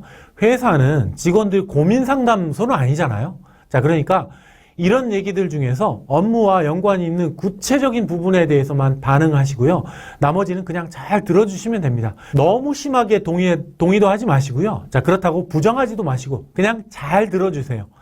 동의하건 부정하건 나중에 족쇄가 될 수 있습니다. 자, 이렇게 개인적인 일들 또는 팀이나 조직에서의 어려움 등을 잘 들어본 다음에 마지막으로 업무 얘기를 하시는 게 좋습니다. 개인 업무 얘기에 있어서도요, 리더가 말을 많이 하기보다는요, 여러 가지를 물어보시는 게 좋아요. 특히 처음 1대1 미팅을 하는 직원이라면요, 제가 별도로 알려드린 마법의 질문 3가지가 있거든요. 그거 참고하시는 게 좋습니다. 자, 이외에도 다양한 질문들을 해보실 필요가 있어요. 지난번 하기로 한 건 잘 했는지, 본인이 생각해 봤을 때 잘 된 건 뭐라고 생각하는지, 좀 더 개선할 점이 있다면 뭐라고 생각하는지, 앞으로의 업무는 어떻게 생각하는지, 또 본인이 가장 두려운 것, 또 피하고 싶은 건 뭔지, 리더인 나한테 바라는 게 뭔지, 도움을 요청한 부분이 있다면 뭔지 물어볼 거 굉장히 많습니다. 자, 3번째, 끝날 때에는요, 서로 간에 뭘 어떻게 하겠다는 구체적인 합의를 가지고 끝내세요. 그냥 리더가 직원한테 너 이거 해! 이렇게 끝나는 게 아니라요, 리더인 저는 아까 나눴던 부분에 대해서 다음번 미팅 때까지 이렇게 하겠습니다 라고 내가 하겠다는 걸 밝힌 다음에 그 직원도 앞으로 구체적으로 뭘 할 것 같으세요? 라고 묻는 게 좋습니다. 이렇게 해야 직원도 일방적이고 또 수직적으로 느껴지지 않아요. 서로 뭔가를 하고 주고받은 게 되거든. 합의를 한 게 되거든요. 자, 그러니까 아무리 작은 거라도요, 내가 해줄 게 있다면요, 메모를 해두시는 게 좋습니다. 항상 뭐 하실 때는 반반 섞어서 하세요. 나는 이거 해줄 테니 너는 이렇게 해달라. 이렇게 가셔야 좋습니다. 그래야 서로 합의한 것 같고요, 수직적이지 않아 보여요. 자, 4번째, 미팅이 끝나면요, 직원한테 미팅 내용을 요약 정리해서 메일이나 소통 방식으로 좀 보내주시면 좋습니다. 그러면서 혹시 내가 잘못 정리한 게 있으면 알려주세요. 이렇게 하면 됩니다. 처음에는 이렇게 하시다가 나중에 직원들과 신뢰가 생기면요, 직원 보고 미팅 내용 요약 정리해서 메일로 보내달라고 해도 되고요, 문화에 따라서는요, 그냥 처음부터 직원한테 요약 정리하라고 하셔도 됩니다. 저는 이렇게 했어요. 네가 정리해와라. 이렇게 해야 서로 오해하거나 나중에 다른 말이 나오는 일이 없어집니다. 또 이걸 기초로요, 이 기록을 기초로 다음번 1대2 미팅에서 서로 뭐 하기로 했다가 점검이 되기가 쉬워요. 이렇게 서로 한 게 있어야 그 다음 미팅 하실 때도요, 시작하기도 쉽습니다. 저 이런 거 했거든요. 어떻게 하셨어요? 그러면 그 직원도 굉장히 못한 게 있으면 당황스럽거든. 그렇지 않겠어요? 이러면서 직원 장악하는 거예요. 자, 이게 평소에 하는 1대2 미팅의 루틴이에요. 이렇게 진행하면 됩니다. 물론 내용은 그때그때 상황에 따라 달라지겠지만 크게는 이런 부분을 가지고 진행하신다 생각하시면 됩니다. 첫째, 개인적인 부분. 둘째, 조직 또는 주변 직원들과 연관된 부분. 셋째, 업무적인 부분. 넷째, 이 1대2 미팅을 정리하는 메일이나 이런 거 소통, 합의 이런 거죠. 자, 이렇게 4파트로 진행하시면요, 대부분의 1대1 미팅이 굉장히 잘 진행될 수 있습니다. 자, 직원들을 3부류로 나눌 수 있다고 그랬죠? 자, 어차피 내 말을 잘 들을 직원, 어차피 내 말 안 듣는 직원, 그 다음에 중간에서 내가 어떻게 하느냐에 따라 달라지는 직원. 이렇게 세 부류예요. 자, 그런데요. 이렇게 1대1 미팅을 마치고 나면요. 어차피 내 말을 잘 들을 직원 또는 중간에 내가 어떻게 하느냐에 따라 달라지는 직원들은요. 정말 나한테 대해 굉장히 좋은 감정을 가지기가 쉽습니다. 아니면 최소한 저분이 일은 정말 칼같이 하는구나.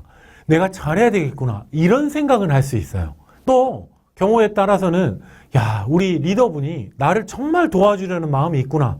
내 사정을 잘 이해하고 도우려는 분이구나. 이런 어떤 그 안정감 느끼게 되기가 굉장히 쉬워요. 생각해 보세요. 회사에서 다른 사람은 몰라도 내 상사는 내 편이구나. 이런 생각만 가져도 훨씬 더 회사 생활할 맛 나지 않을까요? 자, 그리고요. 어차피 내 말을 잘 안 듣는 직원이라 하더라도요. 이렇게 1대1 미팅을 하면요. 최소한 반발감은 누그러져요. 더 나아가 그중 몇 명은 열심히 하게 되기도 하거든요. 자, 이렇게 돼야 훨씬 더 성과를 내는 조직이 되는 거죠. 자, 물론 1대1 미팅을 이렇게 마치려면요. 여러분이 충분히 진정성이 있어야 됩니다. 진정성 없으면요. 직원들 바로 알아차려요. 신뢰 안 할 겁니다. 자, 그런데 어떤 리더분들은요. 진정성은 정말 충분히 있는데 그 1대1 미팅에서 그걸 표현을 못 하시더라고요.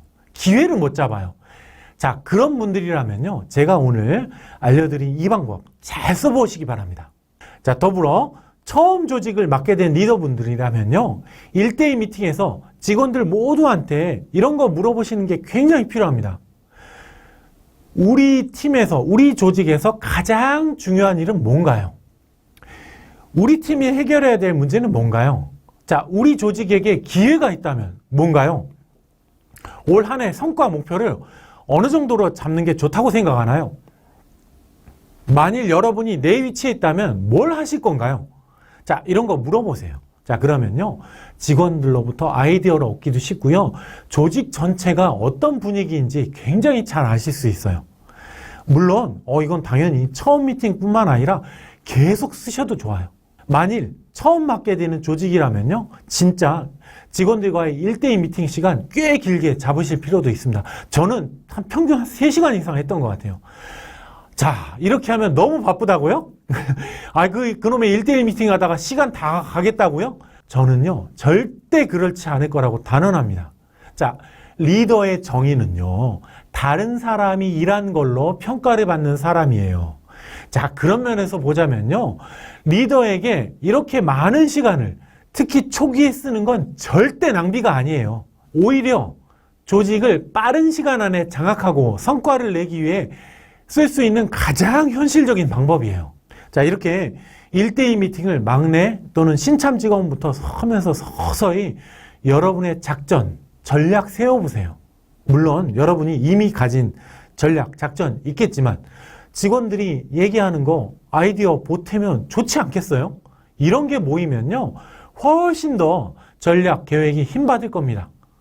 자, 이렇게 직원들과 1대2 미팅에서 들은 이야기 중에요. 일부는요. 전체 미팅할 때 쓰셔도 좋아요. 이건 김 과장님 아이디어입니다. 하면서 설명하고 김 과장님 이런 좋은 아이디어 주셔서 감사합니다. 이건 이 대리님 생각인데 너무 좋은 것 같습니다. 여러분들 어떻게 생각하세요? 자, 이러면요. 직원 본인도 매우 기분 좋을 거고요. 다른 직원들도요. 우리 리더한테 좋은 아이디어 주면 저런 일이 벌어지는구나. 이런 작은 게 하나하나 쌓이다 보면요. 좋은 조직, 성과를 내는 조직이 되는 겁니다. 여러분들 들어보니까 1대2 미팅 해볼만 하시나요? 자, 그런데요. 제가 장담드리지만 실제로 해보시면 생각보다 어려우실 겁니다. 직원들의 말을 경청하는 것도 굉장히 어려울 거고요. 질문을 할 때 진짜 어줍지 않을 거예요. 처음 하는 1대2 미팅은요. 진짜 힘드실 거예요. 예.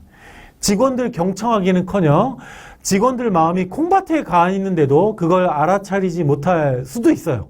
자, 이건 누구나 그렇습니다. 처음 해보는 건 다 어설퍼요. 어렵습니다. 자, 그래서요. 이것도 연습해 보셔야 됩니다. 계속 강조드리지만요. 훌륭한 분들은 둘 중 하나예요. 연습을 엄청나게 하시거나 아니면 이미 이런 소통을 많이 해보셔서 충분히 연습이 돼 있으시거나 둘 중 하나입니다. 2002년도는요, 한국 축구에서 기념비적인 해였습니다. 그리고 그 중심에는요, 히딩크 감독이 있습니다. 이분이야말로 변화를 만든 사람이죠. 자, 그런데 결과적으로 지금 와서 보니까 그렇지 그 과정은요, 정말 순탄하지 않았습니다. 히딩크 감독이 한국에 온 다음에 한국 축구의 장단점을 분석해서 내놓은 결론이 있거든요. 그거가 그 당시까지의 축구 관계자들의 분석과는 정반대였습니다. 히딩크 감독은 이렇게 분석했어요. 한국 선수들은 개인기, 조직력은 이미 뛰어나다. 하지만 체력과 정신력이 매우 취약하다. 히딩크가 한국팀의 정신력에 낮은 점수를 지은 이유는요, 예전에 강팀 감독으로서 한국팀과 맞붙어 봤거든요. 자, 그때 한국 선수들이 세계적인 강팀 앞에만 가면 주눅이 든다는 걸 굉장히 인상적으로 봤기 때문이었습니다. 자, 반면에 그 당시까지 한국 축구를 이끌었던 관계자분들은요, 정반대로 분석을 했어요. 한국 축구가 정신력과 체력은 강하지만 개인기와 조직력은 약하다. 이렇게 분석했습니다. 아마도 축구 관계자들이 오랫동안 한국 축구에 몸담고 있는 분들이다 보니까 자신과 같은 처지에 있는 후배들을 객관적으로 보기가 힘들었던 것 같아요. 굉장히 이런 경우는 많습니다. 처지가 같은 후배들에 대한 어떤 동병상련? 그런 마음이 들어서 그랬는지, 아니면 본인들도 고만고만하니까 그게 잘 안 보였는지 모르겠지만요, 굉장히 흔합니다. 자, 어쨌건 히딩크는 처음부터 우리나라의 축구 전문가들로부터 분석이 엉터리다, 저런 분석을 가지고 무슨 변화를 만들겠느냐, 이런 식으로 대차게 까이면서 시작했습니다. 자, 그래도 히딩크 감독은 꿋꿋이 버텼어요. 그러면서 선수들한테 고강도 체력 훈련을 실시했는데, 자, 그때까지 국내의 축구 전문가들은 우물안 개구리였어요. 그런 훈련이 있는 줄도 몰랐어요. 그 해보니까 이미 훌륭하게 뛰고 있는 선수들조차도 굉장히 힘들어했다고 합니다. 고강도 훈련인 거죠. 선수들도 힘들다고 불만이 강했어요. 자, 그런데도 불구하고요, 히딩크는 밀어붙였어요. 선수들 평가할 때 체력을 가장 중요하게 생각했습니다. 그리고 이런 변화와 훈련 방향에 저항하는 선수들 다 제외시켰어요. 이동국, 고종수, 이런 스타 선수들까지 다 탈락시켰습니다. 자, 이런 스타들까지 다 탈락하니까 히딩크에 반대하는 여론도 정말 만만치 않았어요. 하지만 축구팀 내부에서는 분위기가 서서히 달라지고 있었습니다.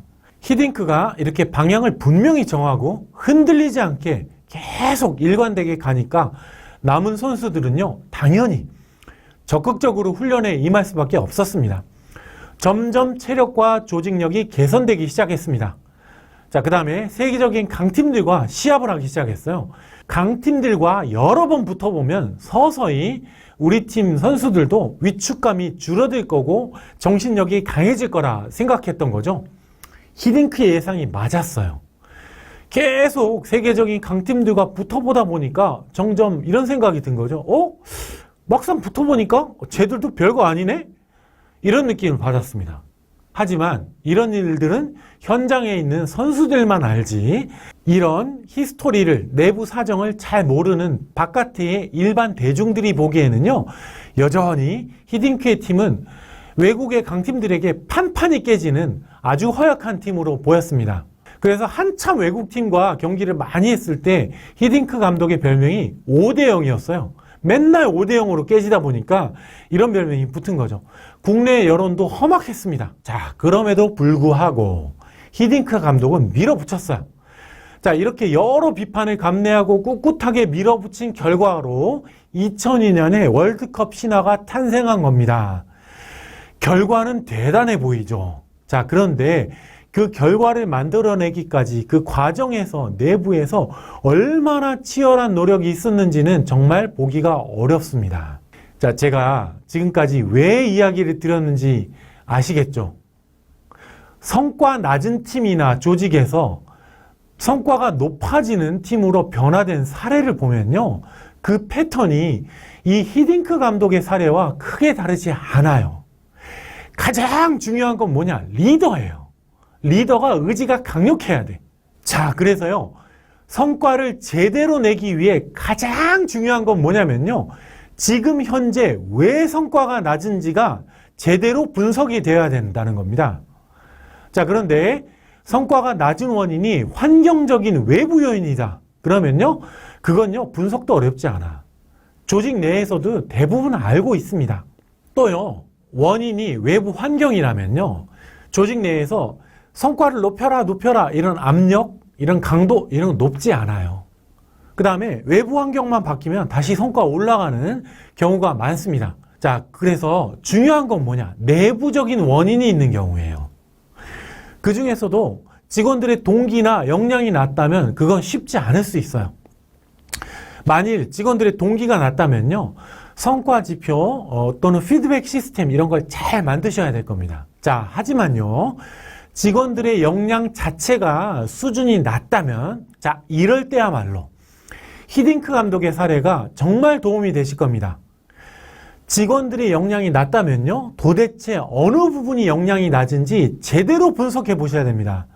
히딩크 감독이 그랬잖아요. 그리고 역량을 높이기 위해서 여러 방법들을 써봐야 됩니다. 리더가 직접 가르치거나 피드백을 줘도 되고요, 내 외부의 전문가들을 쓰셔도 됩니다. 단 어느 부분에서 역량이 낮은지 리더가 정확하게 파악하고 있어야 도움도 제대로 받을 수 있습니다. 자, 그리고요, 직원들이 진짜 개선이 된 건지 아닌지를 끊임없이 파악하고 피드백을 해줄 필요가 있습니다.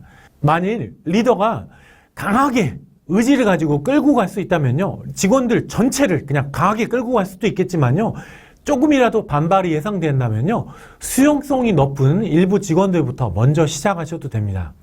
그러니까 이런 식으로 역량을 끌어올리는 노력을 꾸준히 일관되게 해야 됩니다. 왜냐면요, 직원들은 속으로 이런 생각 많이 하거든. 저러다 말겠지. 자, 그래서요, 리더가 아주 확고하게, 일관성 있게 의지가 확고하다, 이 방향으로 간다, 이런 걸 확실하게 알려줘야 직원들이 서서히 제대로 움직이기 시작할 겁니다. 자, 그리고 히딩크 사례에서 보셨듯이요, 변화에는 반드시 골짜기가 있습니다. 개인도 마찬가지고요, 조직도 마찬가지입니다. 뭔가 변화가 진행될 때에는요, 이렇게 우상향 직선으로 아름답게 변화하면서 성장하지 않아요. 여러분들도 운동하시다가 방법을 바꿨거나 뭐 코치가 바뀌거나 뭐 이러면요, 어떻게 돼요? 이렇게 아름답게 막 성장해요? 막 늘어요? 안 그래. 대개 어떻게 됩니까? 대개는 처음에는 오히려 실력이 떨어져요. 떨어지다 올라갑니다. 그러니까 소위 골짜기에 빠져요. 자, 그런 다음에 골짜기를 한참 지나서 가파르게 올라갑니다. 히딩크도 5대0이 있었잖아요. 자, 이건 개인도 마찬가지고요, 조직도 마찬가지예요. 아무리 외부에서 최고의 전문가가 온다 한들 조직은 반드시 골짜기에 빠질 수밖에 없습니다. 2002년 떠올리면요, 히딩크만 잘한 줄 아는데요, 사실은 대한축구협회의 역할이 굉장히 컸습니다. 대한축구협회가요, 변화의 필요성을 절감하고 확고한 의지를 가졌거든요. 최소한 그때는 그랬어요. 자, 그래서 우리 대표팀을 잘 이끌어줄 감독으로 히딩크 선정했고, 히딩크에 대해서 끝까지 지지해주고 버텼습니다. 그리고 중요한 건 이래라 저래라 간섭 안 했어요. 만일 변화의 그 골짜기 빠졌을 때 대한축구협회가 흔들렸다, 외부의 전문가들의 내부의 전문가들의 막 비판의 물결에 휩싸여서 막 히딩크가 뭔가 잘못 분석한 것 같은데, 저렇게 훌륭한 선수들까지 저항하는 걸 보면 히딩크가 뭔가 잘못하는 거 아니야? 히딩크가 훈련한 방식에도 뭔가 문제가 있겠지, 이런 식으로 휘둘렸다면요, 아마 좋은 결과는 없었을 겁니다.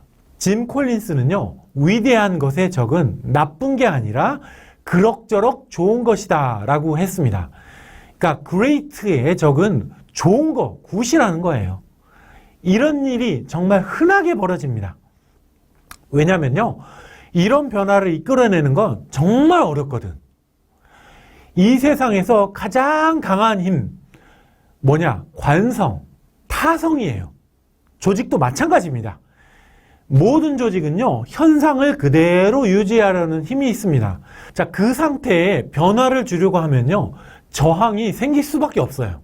자, 만일 2002년도에 대한축구협회가 히딩크에 대해서 어물쩡한 태도를 보였다, 그래서 히딩크를 사퇴시켰다, 그것도 골짜기 시점에서 사퇴를 시켰다. 그랬다면 아마 2002년도에 신화는 없었을 겁니다.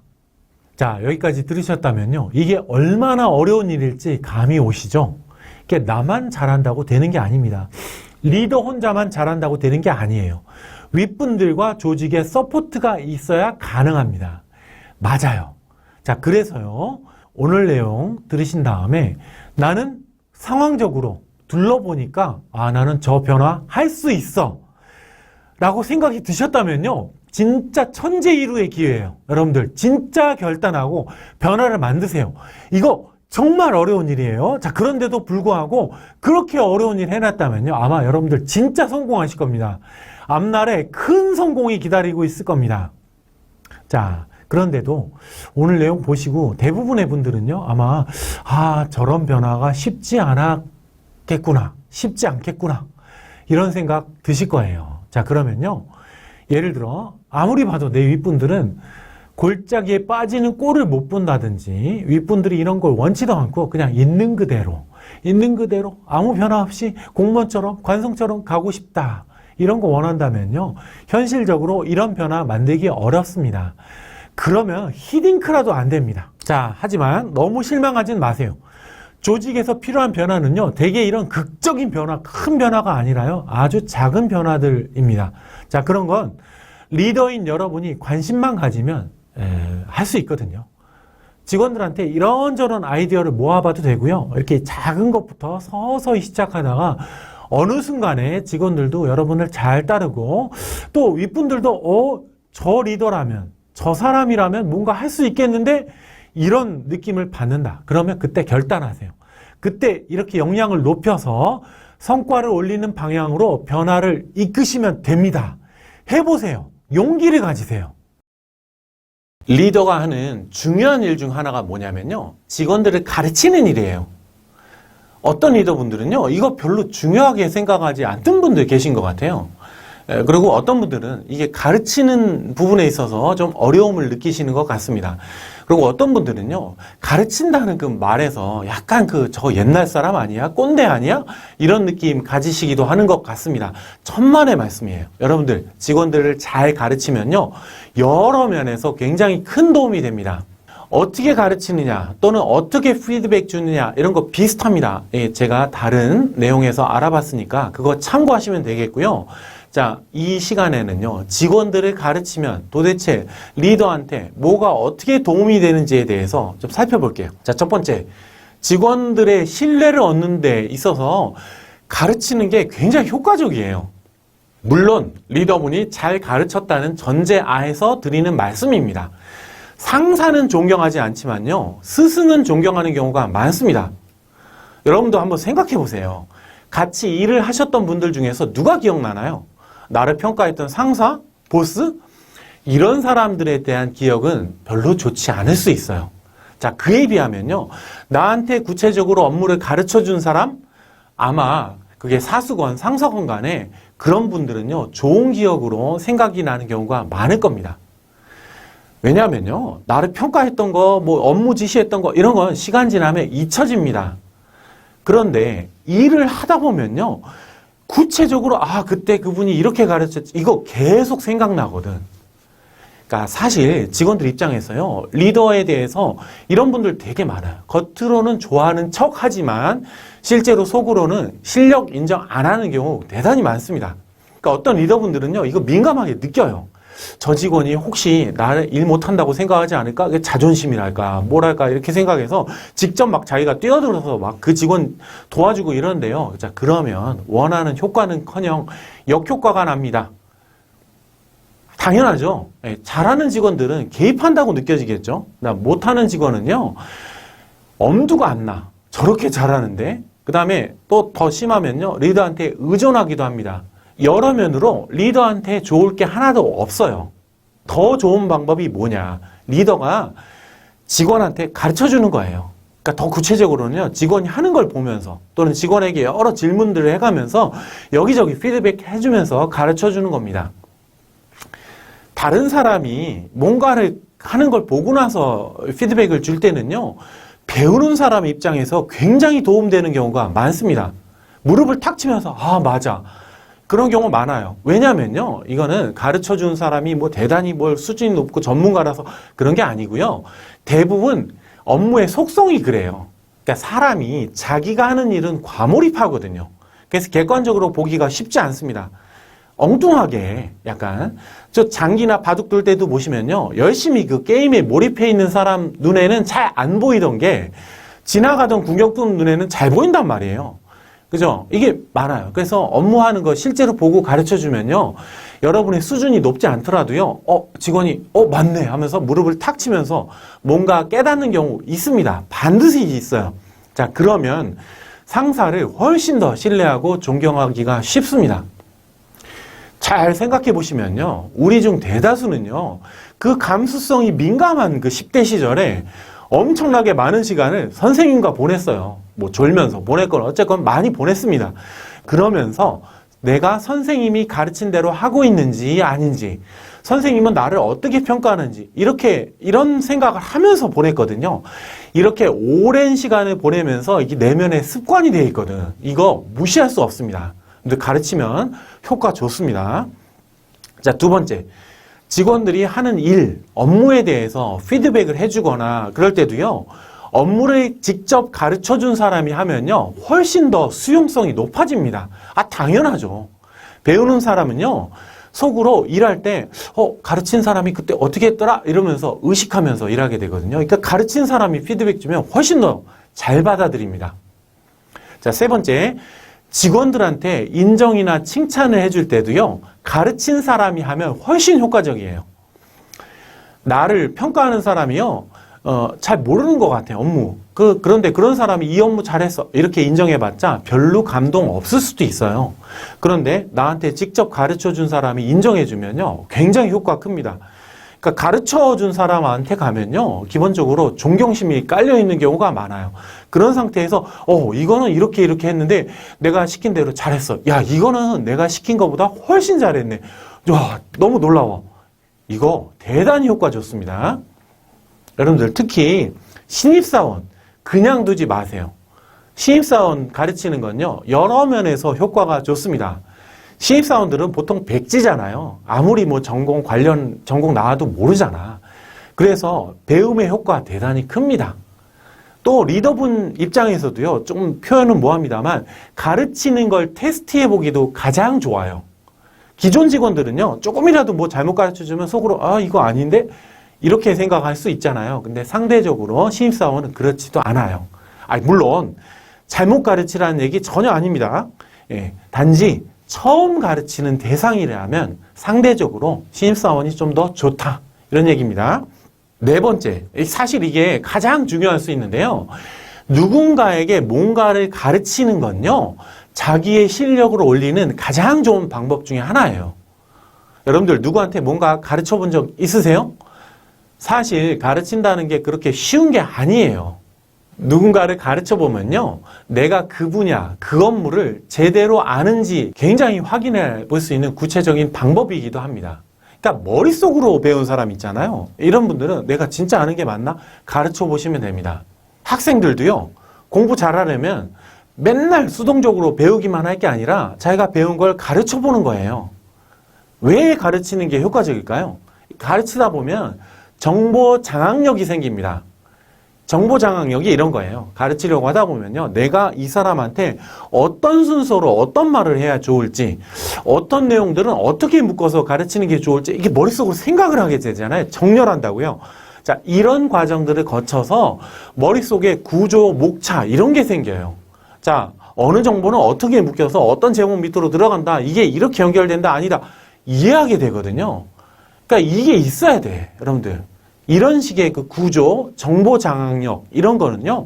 맨날 머릿속으로 생각만 하신 분들 또 수동적으로 앉아서 배우기만 한 분들 절대 생기지 않습니다. 자, 게다가 가르치다 보면요. 내가 뭘 잘하는지 뭘 모르는지 어떤 부분은 머릿속으로는 아는데 설명은 명쾌하게 안 되더라. 이런 거 객관적으로 알게 돼요. 자, 이렇기 때문에 가르치면 훨씬 더 잘 배울 수 있어요. 그러니까 맨날 뭔가를 배우긴 하는데 막상 써먹으려고 하면 뭐가 뭔지 모르겠다 이러신 분들은요. 이런 식으로 가르치면서 배워보세요. 이런 게 정보 장악력이고 훨씬 더 그 분야를 마스터하는 비결입니다. 어떤 분은요, 이런 경험들이 많으셨던 것 같아요. 가르치다 보니까, 내가 늘어. 실력이 늘어. 이런 걸 깨닫고 나서 가르치는 기회만 나면 번쩍번쩍 손들고 나서서 많은 사람들을 가르쳐 본 분들 있어요. 제가 기억나는 분들 많습니다. 사실 이런 거 기회 잡기가 어렵지 않을 수 있어요. 왜냐하면 신입사원 들어왔어요. 야, 누가 쟤 좀 가르쳐 줘라. 이러면 되게 손살에 치거든. 자, 그러면 그분은 기회 날 때마다 손들고 가르쳐 봤습니다. 자, 그러다가 갑자기 그 팀에 내일까지 업무에 대해서 현장이 어떤지에 대해 윗분들한테 발표를 해야 되는 다급한 일이 생겼습니다. 그래서 이분이 손들고서 그 발표를 했습니다. 금방 준비해서 금방 발표했어요. 자, 근데 그 발표 보신 분들이, 윗분들이 대단히 놀라워했답니다. 왜? 야, 어떻게 그 업무를 저렇게 정확하게 쉽게 설명을 할 수 있지? 저런 직원이 있었나? 이런 생각이 들었답니다. 이런 경우는 굉장히 흔해요. 여러분들, 이런 기회 생길 때 평소에 뭔가를 가르쳐 본 적이 있는 분들이 진짜 톡톡히 효과를 보실 겁니다. 자, 물론 더 자세한 가르치는 방법, 피드백하는 방법들은요, 다른 내용 참고하시면 되겠습니다만, 자, 일단 오늘은 중요한 거 하나 짚고 갈게요. 기회가 나면 뭔가 가르쳐 보세요. 리더라면요, 직원 장악 되게 쉽습니다. 직원들 업무 다 배워보세요. 실력 부쩍 늘 겁니다. 자, 그러고요, 리더 아니더라도요, 본인의 실력이 부쩍부쩍 향상될 겁니다. 자, 영업 업무를 하시는 어떤 리더분이 있으셨는데요. 정말 인품도 훌륭하고 성실하신 분이셨어요. 자, 그런데 이분이 리더가 된 이후에 현장에서 조금 멀어졌습니다. 이유는 크게 두 가지였던 것 같아요. 하나는 회의, 또 여러 내근 업무가 좀 많으셔서 그런 것 같습니다. 이분이 엑셀이나 여러 가지가 좀 능숙하진 않으셨던 것 같아요. 자, 두 번째는 직원들이 뛰는 영업 현장을 함께 가자고 하기가 조금 뻘쭘하셨던 것 같아요. 그래서 아주 중요한 고객만 직원과 함께 가고 나머지는 직원들을 믿고 그냥 직원들의 보고에 의존하는 방식으로 현장은 조금 멀어진 채로 팀을 관리했습니다. 자, 그러다가 나중에 이 팀의 직원이 맡은 어떤 고객에게서 크게 클레임이 걸렸습니다. 그 클레임은요, 평소에 그 리더분이 현장에서 직원들이 어떻게 일하는지만 제대로 파악하고 있으셨다면 벌어지지 않았을 거였습니다. 물론 그 직원이 잘못한 게 맞죠. 자, 그런데 근본 원인은 뭐냐? 리더분이 평소에 현장에서 멀어진 게 원인이었습니다. 리더가 되신 분들 중에 어떤 분들은 리더가 되시고 나서요, 현장에서 좀 거리를 두시는 분들 있어요. 하지만 이러면 리더 역할 제대로 하기 힘들 수 있습니다.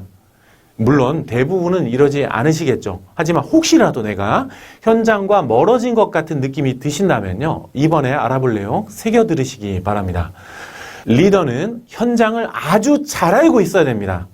그러니까 직원들이 뭘 어떻게 하고 있는지, 뭐가 어떻게 돌아가고 있는 건지, 뭐가 문제이고 직원들은 어떤 어려움을 겪고 있는지 이거 잘 알고 있어야 됩니다.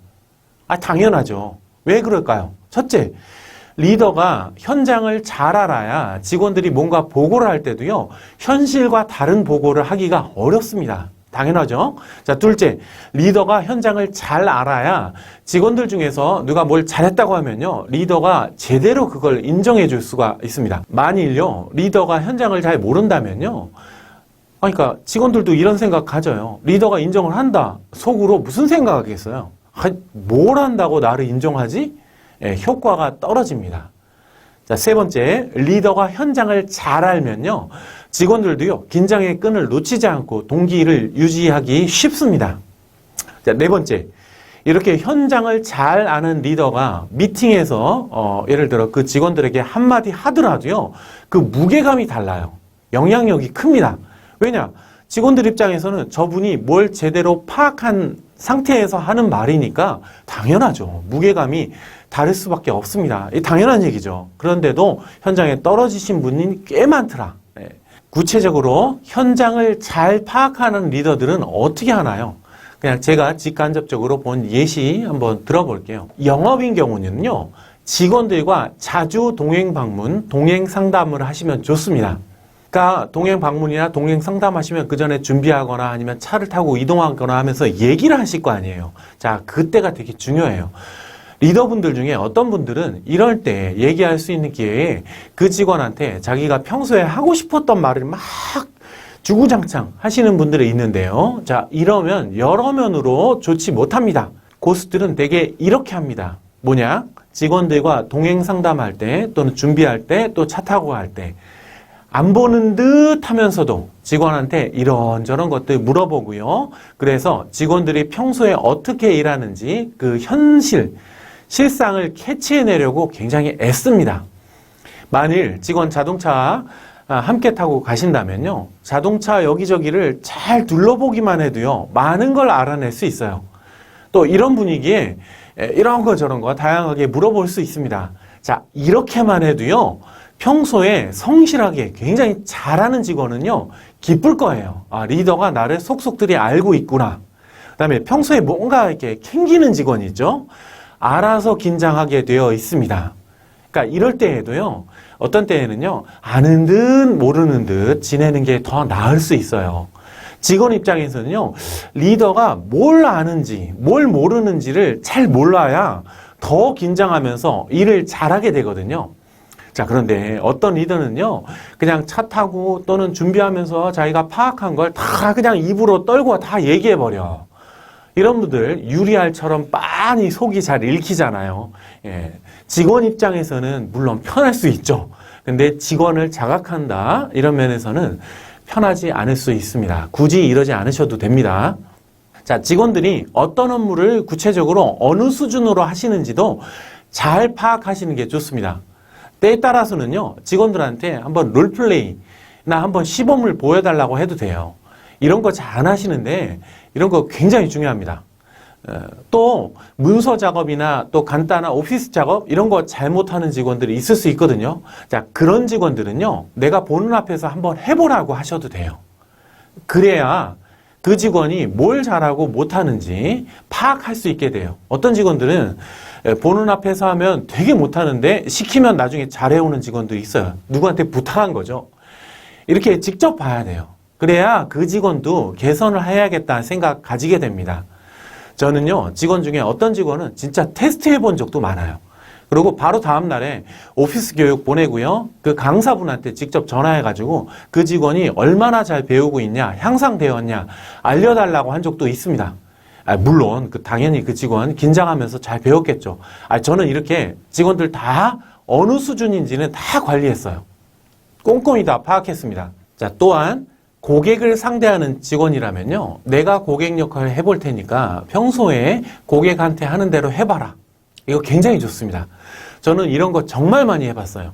자, 이렇게 롤플레이 하면요. 이런 생각들 하세요. 리더분들이 뭐냐.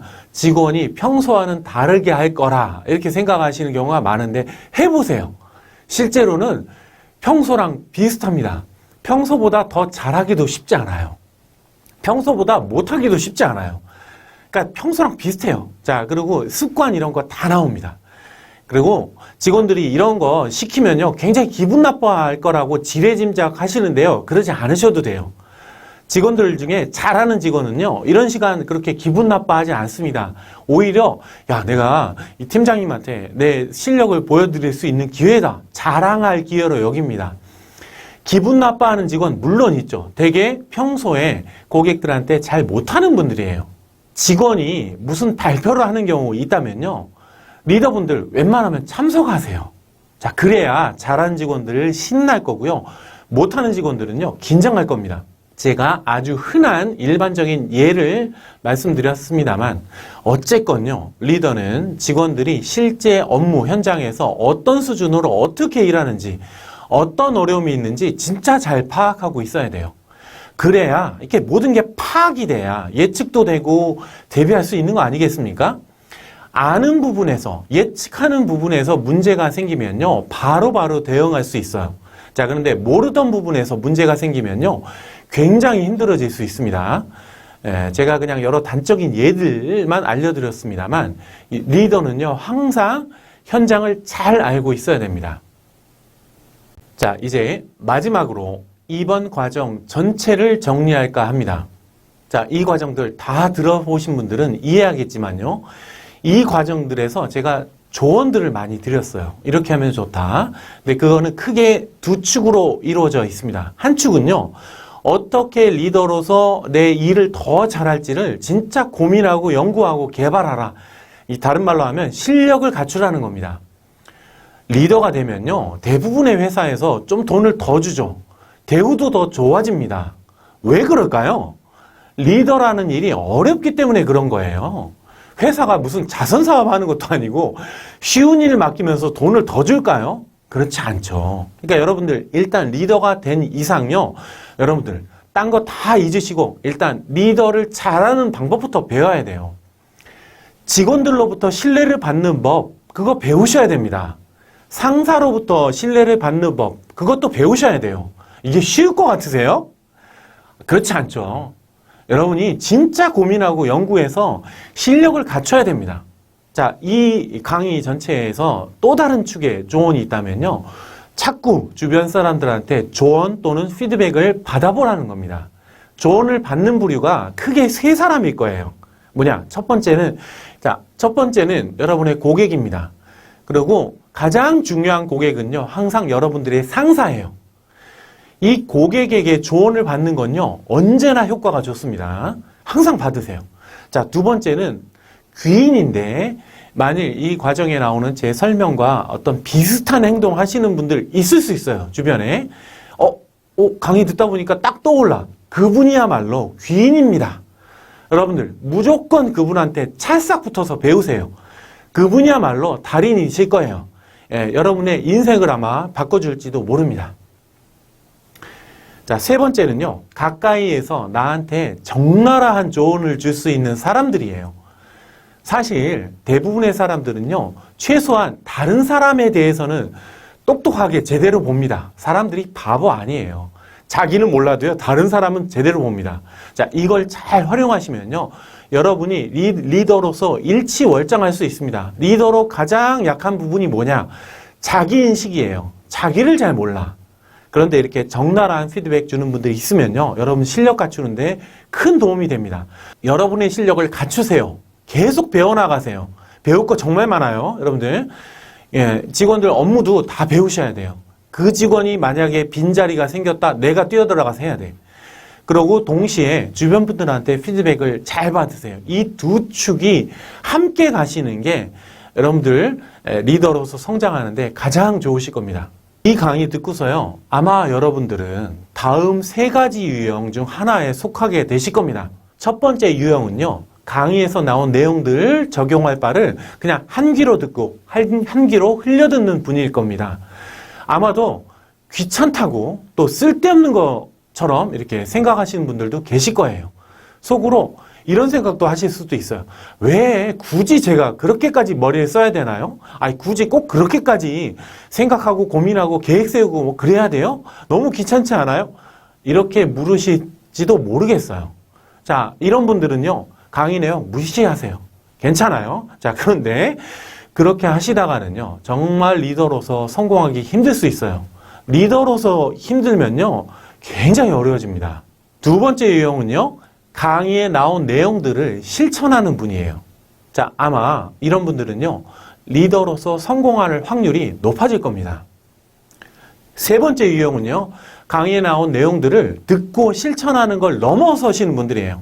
그러니까 자기가 더 고민해, 더 연구해서 더 좋은 방법들을 찾아서 쓰시는 분들입니다. 아마도 이런 분들은요, 확실하게 리더로서 성공하실 뿐만 아니라 앞으로 인생도 굉장히 성공적으로 잘 살아나가실 확률이 무척 높으실 거예요. 이게 리더로 성공한다는 건요, 앞으로 뭘 하든 잘 될 확률이 높습니다. 왜냐면요, 앞으로 창업을 하시건 뭘 하시건 그게 대부분 여러분들 리더분들이 배우시는 그 실력을 갖추시면 다 잘할 수 있는 일들이에요. 자, 마지막으로 피터 드러커의 말을 인용해 볼게요. 리더와 팔로워 사이의 거리는 고정값이다. 이게 무슨 뜻일까요? 자, 어렵죠? 다시 한번 들려드릴게요. 리더와 팔로워 사이의 거리는 고정값이다. 들어도 이게 무슨 의미인지 이해하기가 쉽지 않죠? 이게 이런 말이에요. 리더가 앞서간 만큼, 이 고정값이라고 그랬죠. 직원들도 따라간다는 뜻이에요. 반대로 리더가 멈춰 있거나 후퇴하면 직원들도 멈춰 있거나 후퇴한다는 이야기입니다. 왜 그럴까요? 자, 리더가 앞서가면요, 개발되면요, 직원들도 분발해요. 따라갑니다. 못 따라가는 직원 있다? 그러면요, 부담이 돼서 다른 팀이나 다른 조직으로 나갑니다. 그리고 그 자리는요, 다른 조직에서 온 더 훌륭한 직원들로 채워집니다. 훌륭한 인재는요, 되게 훌륭한 사람들과 함께 있고 싶어 합니다. 이 반대도 성립해요. 반대 뭐냐? 리더가 멈춰 있으면 또는 후퇴하면요, 직원들도 멈춰 있습니다. 또는 후퇴합니다. 그리고 그 중에서 훌륭한 인재들은요, 진짜 답답해. 그래서 그 팀이나 조직 떠납니다. 자, 그 빈자리는 다른 조직에서 온 일 못하는 직원들로 채워지게 됩니다. 어떻게 보면 참 무서운 이야기예요. 이 피터 드러커가 무서운 얘기했습니다. 자, 그래서요, 리더는요, 끊임없이 자기를 개발하셔야 됩니다. 실력 갖추셔야 돼요. 그러니까 내가 발전하는 게 바로 내가 살 길이면서 동시에 내 팀과 내 직원들과 내 조직이 살 길이라고 생각하세요. 자, 그래서 여러분들 진짜 끊임없이 고민하고 발전하시는 그런 리더가 되시길 바랍니다. 감사합니다.